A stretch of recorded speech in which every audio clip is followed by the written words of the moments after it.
So first thing first, let's kind of do a little thyroid physiology review just so things make a little more sense to you. So when most people test thyroid, they're actually really only looking at the pituitary. They're looking at this TSH hormone over here. And this hormone is actually a brain hormone. It talks to your thyroid, right? It talks to it, but it's not thyroid hormone in general. And so we have hypothalamus, which it makes TRH, that's thyroid releasing hormone. This is really only tested in like the research setting, right? Not in like your clinical lab, Quest lab. TRH talks to the thyroid, the pituitary to then make TSH. TSH causes the thyroid to make T4. And then there's conversion of T3 throughout the body. We'll talk about that in a second. And so many times when we have thyroid issues, it may not even be a glandular issue. It may actually be an upstream brain issue from the hypothalamus to the pituitary just due to stress and chronic inflammation. That's a legit issue. Now, a little peek in my thyroid book here so you guys can see. This is an infographic I made years ago, but it talks kind of about the major dysfunctions where in that domino chain thyroid may happen. So you can see TSH, and you can throw the pituitary up there. It's just not as relevant because we can't test for it.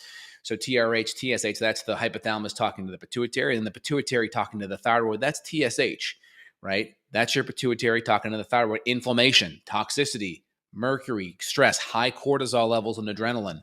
Inflammation from autoimmunity or just chronic inflammation from crummy diet or lifestyle can easily impact that signaling.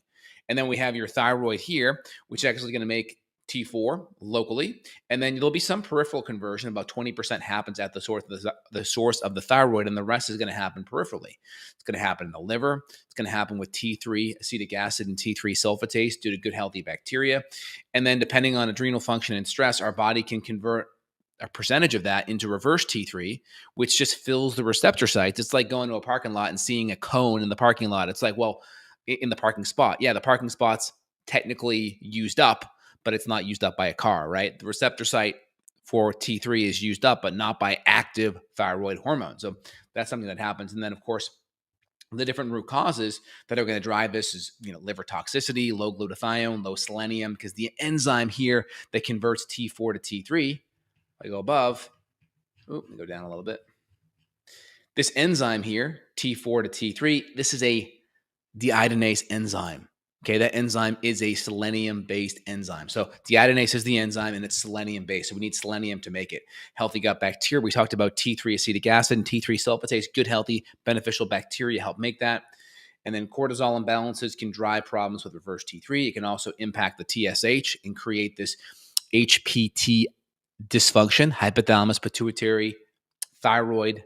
You could even throw the adrenal axis dysfunction. And then female hormone issues, if we have very low progesterone, a lot of estrogen dominance, that can impact the binding proteins and decrease free thyroid hormone. It can also impact things like progesterone, which affects TPO. And then, of course, if we have like estrogen dominance issues and or higher estrogen, lower progesterone, relatively speaking, that can impact the immune system, that CD8, CD4 ratio, and it can skew the CD4, CD8 ratio and increase autoimmunity attacks. And then T4, T3 conversion, 80% occurs down here peripherally.